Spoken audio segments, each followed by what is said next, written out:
ready as we do. Um, so yeah, it looks like pretty standard comp coming out from TTV. Their go-to bread and butter uh, wheel, whatever you want to call it, it works, and they are gonna open with it. Yeah, we've mentioned it time and time again. The only thing that really shifts in this first team composition here is Indie Bear between Edelgast and Blissey. Kind of just, I think, depends on whatever Indie Bear feels like playing. I do feel like they've picked up the Edelgast a little bit more. I think it has a little bit better synergy. The heals and the speed are great to go with something like this Venusaur, as well as the Snorlax, to really be able to make these strong engages in team fights in the late game. And just like anything to keep the Sylveon alive, to push out the damage as much as possible, is going to be a huge help. And so with that, we're going to be getting into it and seeing what the enemy team is bringing into this game against TTV. Yeah, that really interesting pickup. It's gonna be the Pikachu. On the Two side. attackers. Yeah, we have the double attacker going out here. I mean, I feel like when you have the Cinderace as well in mid, we don't know if it's Cinderace or Pikachu mid yet. But it's gonna be really interesting to see how they're gonna lane up against each other. If it is gonna be a 1-1-3 matchup, if we are gonna see, you see Eldegoss right there with a fluffy tail. That's gonna be a really interesting pickup. Maybe they picked up on the cue and said, hey, you know what? We're gonna run Gossifleur straight to the enemy jungle and just take what we can. That would be very cool to see if that is the decision that they decide to make. And also, it'll be interesting to see how the double attackers are going to match up without something like a Snorlax on the enemy team to really be able to lock down Pokemon on the side of TTV, and how that's going to affect their team fighting potential in the late game. But we do see this very typical start here, just going from the Lillipup into this Ludicolo, immediately looking topside to see if Lutano needs any assistance, and it looks like since the fight has started, Toon is immediately going to go to this top side, foregoing that Bouffalant buff that we've seen them do before. Yeah, and they're just applying a little bit more pressure onto Jaden here, not allowing them to really breathe or get what they can. So they're just getting Lutano the levels that he needs. You see the TP out quickly by Toon. Probably going to start rotating towards bottom in order to help out the team, maybe get a couple kills and help them start snowballing towards the final or the first Dreadnought.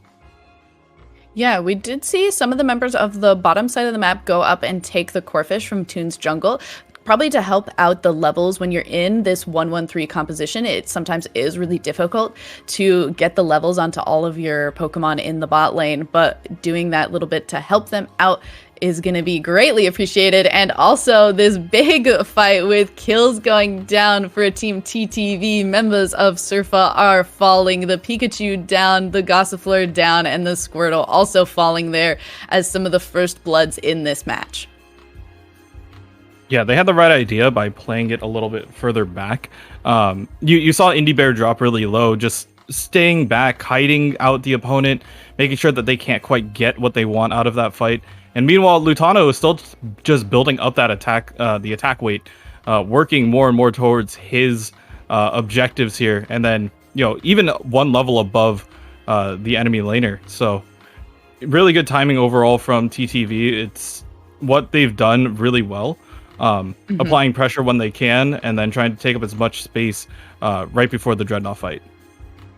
Yeah, and especially with this kind of like back and forth that we're seeing, like 5 points for one Lucario, 5 points for another in this top side.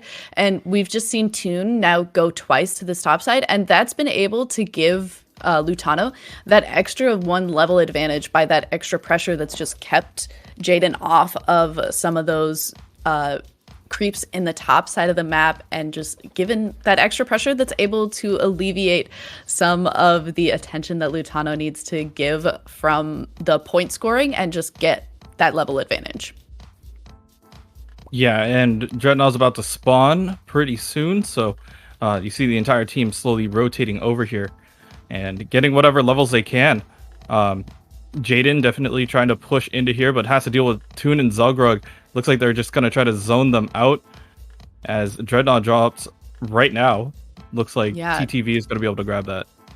Yeah, Sirfa was able to get a kill onto Lutano there, but in response, TTV gets the Dreadnought. I don't know if that trade is quite worth it, and it's going to mean that we're breaking out into an all-out fight. Unite moves coming down, trying to get as many kills as possible, but nobody really falling quite yet. Toon gonna try and go for the enemy Ludicolo buff here and just try to get as many resources as possible from Sirfa while they're on this side of the map.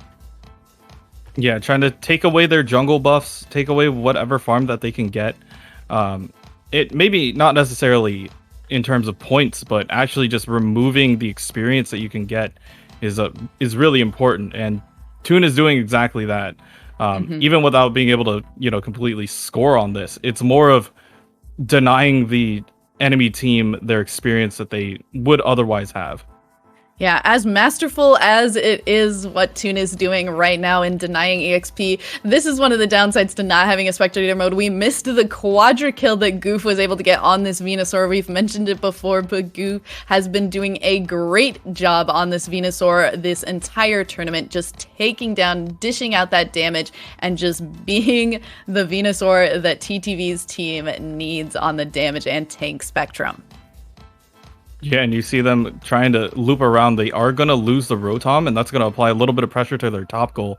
But they are trying to push even further in. They might even TP out. We'll see if IndieBear gets out as well. But he is. They are going to be able to get out. Their tanks overall doing really well, and we'll see what happens in that backline. That backline fight is happening right below that first goal. Yeah, a little bit of a back and forth as it has been this whole game between these two Lucarios, but we see that TTV now making their way along with Team Sirfa down towards this bottom side of the map. This will be a little bit of a tense situation as it looks like the members of TTV for the moment are all spread out. It would be a moment for Team Sirfa to take advantage of that, but instead single members of Sirfa are going into the three collapsing members of TTV and being taken down by Goof on this Venusaur with the massive damage as a result, and the second Dreadnought taken for Team TTV. Yeah, they're gonna grab that second one, and here comes even more pressure. Meanwhile, Lutano's up top already working on the next Rotom, and just trying to build as much stacks as they can. Fight going out. Cinderace is gonna drop.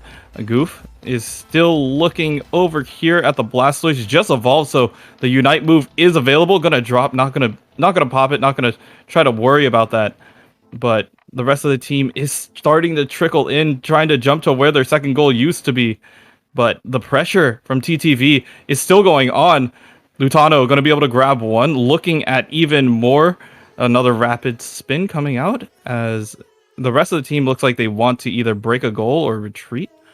Yeah, and it looks like a massive 50-point score for Goof there on the side of TTV is going to be one of the things that's going to hopefully branch them into leaving this side of the map, but maybe that's going to result in a few members of TTV getting caught out, but the Unite move from this Sylveon able to give a massive shield and dish out some damage, but against 4 members of Team Sirfa may not be enough. Draining Kiss attempting to keep this Sylveon alive, but it isn't going to be enough, and 3 members fall in that fight to Sirfa. But it's not really at an ideal point in this game, and they're maybe not going to be able to get any big advantages off of this. Yeah, they were able to grab what they can. They took out certain players, which is good. But at the end of the day, it does come down to, scoring. How much have you scored? How much map space have you taken?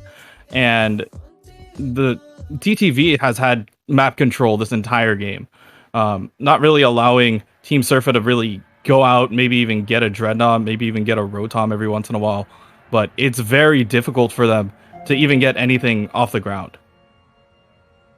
And struggle as they will, but we are 22 seconds away from a Zapdos.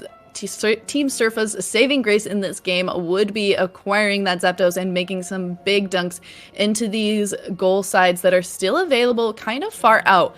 There's only 1 goal left on Team Sirfa's top side as well as their center goal, but if they're able to get the Zapdos and quickly finish off those goals that are on that bottom and top side of TTV's map that are still peripheral goal points, they could really rack up some points at an amazing speed, and that's exactly what they would need to do to come back in this game.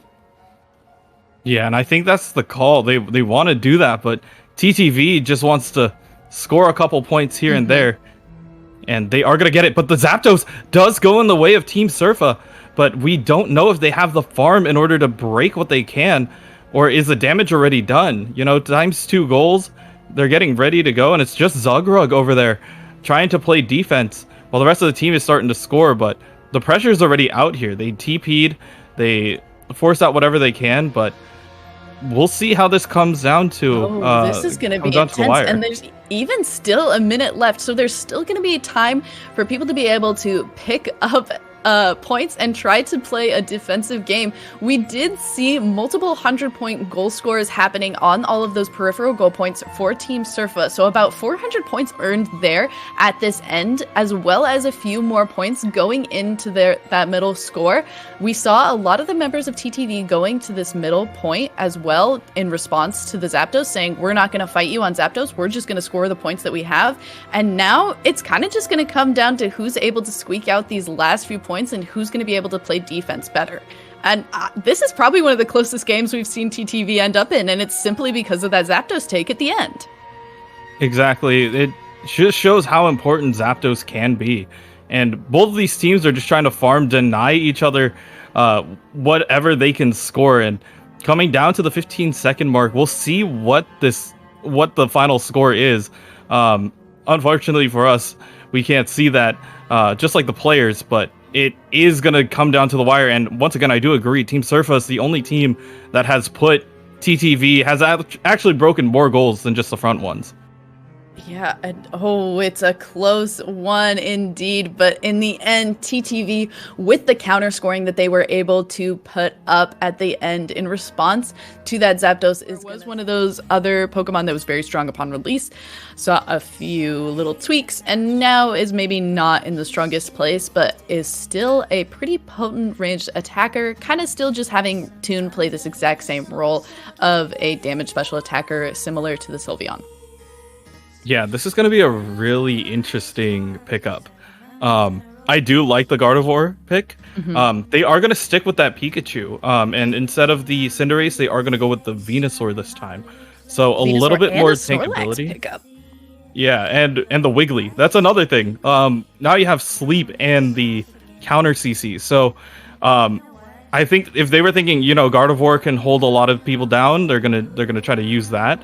But Starlight Recital from Wigglytuff is gonna be able to cancel that out. So it's gonna be really interesting to see how Toon is gonna get their levels, and really, honestly, how efficient they're gonna be moving forward in with their leveling.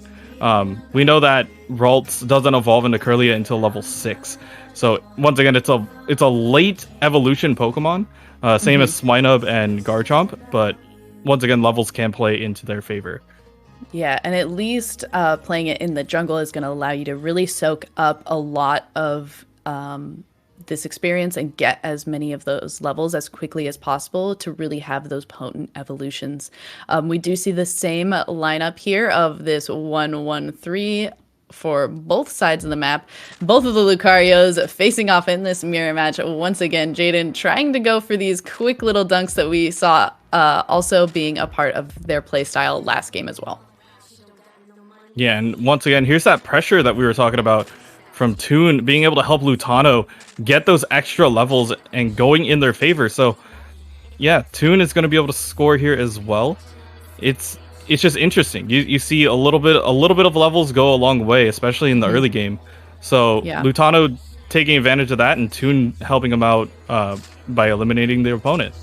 Yeah, you gotta respect Toon's decision making in this game too. We saw that Jaden was doing that same exact play the game before, going for a lot of little 5 or minimal point dunks, and that means that they're on your side of the map. Toon didn't make the same aggressive gank last time, or not quite as aggressive, made a really fast push to the bottom side of the map. This time they stayed. They really tried to punish those small point dunks that Jaden was trying to make, and getting a kill as a result of it. Yeah, it's a really smart play, as we see Toon's going to be able to go for this future sight pick instead. And as Gardevoir, I think that they're going to probably pick up Moonblast as well to either get that last hit or get that mini stun going in their way as well. But yeah, we have a future sight build here. Uh, do you think with this timing right now, if they happen to get to level 10, Mhm. how impactful do you think that ultimate is going to be coming out from Gardevoir here? It's going to be a huge impact. I mean, obviously, any kind of ultimate ability, the soonest you can get it is going to be just a huge impact. But level 10 is pretty late to be getting it. And so far, with this extra little space that you're freeing up with the removal of that goal point and the extra space that you're freeing up for Lutano to do some roaming, especially with now 10 seconds to Dreadnought, as getting that free space, Lutano gets to walk around the map with you. You get to help take some of these jungle minions on the way down, giving you those levels, and just being so far ahead. Again, 3 levels ahead of almost everyone that is in bot lane is going to give you just a huge advantage. And if we're able to get to that ultimate ability, there's going to be a huge fight that breaks out. And I imagine this Gardevoir just doing some decimating damage. Yeah, and they're gonna quickly score down here, break that goal, and then go ahead and take Dreadnought as the reward. And I do agree. I feel like the one thing, once again, timing. It's going to be trying to figure out how to bait out the Starlight Recital early. If they're able to do that, then I feel like Toon has a free roam to do anything he wants in terms of the ultimate. But honestly, it's just a matter of grabbing a couple here and there. I do feel like another thing that they have to watch out for, I know Wigglytuff got nerfed pretty hard, but the sleep potential is still there. It's still really impactful in terms of CCing an entire squad just by running at them. So you have to take into consideration that as well. So Toon already getting to Gardevoir has the ultimate available, but now it's just a matter of trying to outplay the Wigglytuff. Yeah, and maybe if this Wigglytuff never gets big because Goof is just absolutely dishing out the damage on the Venusaur on the bottom side of the map, is going to really keep the side of Sirfa kind of stifled here. And we'll see if we're able to get some little dunks onto this second goal point on the top side of the map and also go into the jungle and try to just take some of this experience from the side of Team Sirfa, doing a great job of just holding this pressure, and now gonna go for the Rotom here to add a little bit extra pressure to the top side while 3 members are still sticking it out on the bottom side. Yeah, and if this does go down at 5 minutes, which it looks like it might be on the dot, actually, there we go. It means that the next spawn is at 3 minutes, which is closer to Zapdos, and more helpful for whichever team happens to cap it. So we see them, they're going to be engaging onto Jaden here, being able to dish up and around, but that's not going to matter. The Rotom's already on the point, going to dunk the 23 and leave 6 there, maybe for Zugrug to just clean up there, and that's exactly what they're going to do. Meanwhile, they're going to be starting a fight at bottom. There's 4 of them approaching, getting ready for that Dreadnought. Yeah, as the rest of the team is just going to be farming through. Yeah, this is kind of a spooky fight to... Oh, maybe it's not so spooky if Goof is just a very strong frog plant on this Venusaur, doing some great damage. I was a little bit worried looking at the HP bars of everyone on the side of TTV at the start of that fight. It seemed like it could potentially have been disastrous, especially they were a little bit spread out, but ultimately this level advantage just, it means a lot in this game to have the extra experience and the level advantage, and they're just taking down members of Team Sirfa left and right, and now we're gonna see the big Unite move abilities from the side of TTV and Lutano, taking down 2 members for this double kill before giving one over to Toon. 3 kills for Lutano, excuse me. Will we get the quadra kill? That's if he could find the Wigglytuff. I don't know if he did. He's still continuing on with the dunk. Going to be able to score that as well. 17 left to break this goal. But the team is just trying to apply pressure. Sing coming out from Ace of Spades gets the slaps in order to slow them up. And, you know, you see the barrier dance, the mating ritual of the Snorlax, as they continue to face up, square up. And it looks like they are going to be able to dunk that. Indie Bear's going to be able to score. Lutano trying to keep them away. They're going to be able to grab that Snorlax initially. But Toon trying to maybe get a couple more on the way, keeping that pressure up. As you can see, the only goal that's left is that mid goal. So I don't know if they're trying to bait with Indie Bear. You see how far Indie Bear is up here, and he's just like, oh, I'm just gonna walk away. I'll let Toon deal the damage. So they're kind of Yeah. just corralling them back in their spawn. Yeah, TTV maybe learned from the last game. The only way that they lost points, and they lost a bunch of points in that end part of the game due to Zapdos going down. Now by kind of like funneling them into their own base, they're making sure if you're here and you have to stop us and fight us, you're not able to go and fight Zapdos, and we don't even have to worry about losing any points in this game. And it seems to me like that's how TTV is approaching this match. Yeah, and you see the way how Toon is actually leading his shots on the future site. If you land, it reduces the cooldown significantly.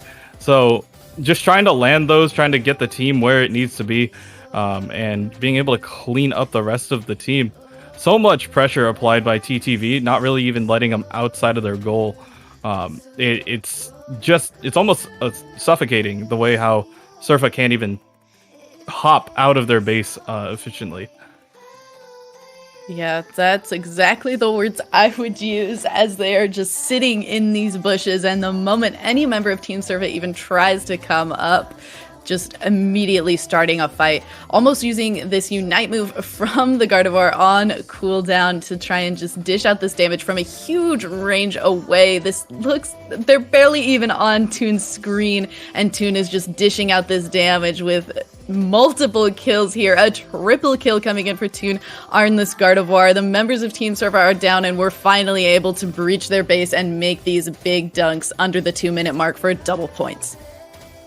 Yeah, and that's going to be game. They called GG early. They had so much pressure coming out from the side of TTV. And yeah, it's just moments like that where you can't even step outside of your base without... If it works, it works. The only person who has to even think about changing it up is Toon. But Toon really only changing up Pokemon selection, not really changing up how they go about their route in the jungle. So still interesting. Maybe that's Toon's idea. They're like, if I change the Pokemon that I'm playing every single time, people will think that I'm changing my route. When in reality, I'm doing almost the exact same thing on every single Pokemon. But if I present them with a different one, maybe they won't notice. Yeah, this is also interesting. Lutano is going to be going for that Blastoise. Oh, that's an interesting switch up. Okay. That's interesting to me, especially considering how strong Lucario has been and how strong Lucario has been for so long. Oh, and we have a Mr. Mime on the other side this time. So a little bit more interesting CCs. We have the barriers this time with the stuns available. So once again, we see Goof picking up that full heal that is going to help him against the Mr. Mime, but I feel like this is going to be a really interesting battle. Usually Ninetales likes to take a lane from the most part, but if you get to level 6 and get Aurora Veil real quick, you can sustain and even chase people out of fights early. So we'll see what they decide to do here. Yeah, I don't know how to feel about Team Sirfa's choice in the Charizard. I feel like Charizard takes a really long time to come online and be able to dish out the amount of damage necessary to really be impactful, as well as the positioning that you're forced into by some of the abilities from Charizard just makes for some kind of awkward gameplay. So I maybe would have liked to see something different from their side on that front, but if the Charizard is what it takes for you to pull out some impressive gameplay, I'm ready to see it. Oh, this is very interesting. Going for the Avalanche instead of the typical Dazzling Gleam Aurora Veil. So this is more of a CC type build. It's going to be pushing them into walls and allowing the Avalanche to collapse on the backside. So yeah, it's just a very different playstyle than what most people are used to here. But there we go. Once again, Jaden getting punished for trying to push ahead, and yeah, Toon is going to be able to clean that up. We see the Charmeleon coming out of the jungle too, so just a little late on the rotation, but might be able to get something as a consolation. So close to doing what we've been talking about. So close to being able to take advantage of Toon's aggressive push on top. Maybe if Jaden had been a little more passive and stayed back a little bit further, that could have actually been able to go more in their favor. Definitely more of a CC build as we see the Blizzard being taken on this Alolan Ninetales.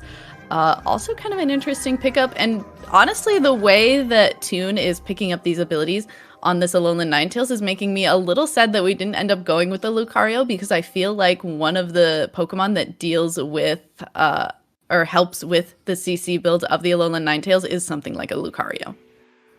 Yeah, being able to zone people out with Avalanche and Blizzard is really helpful for the most part, but that just means that it's more special attack focused. That's what Toon has on this Alolan Ninetales, compared to the regular like muscle band builds that a lot of other Ninetales do run. So running something a little outside of the box, once again throwing teams for a loop, as we are slowly approaching that 7-minute mark in the first Dreadnought.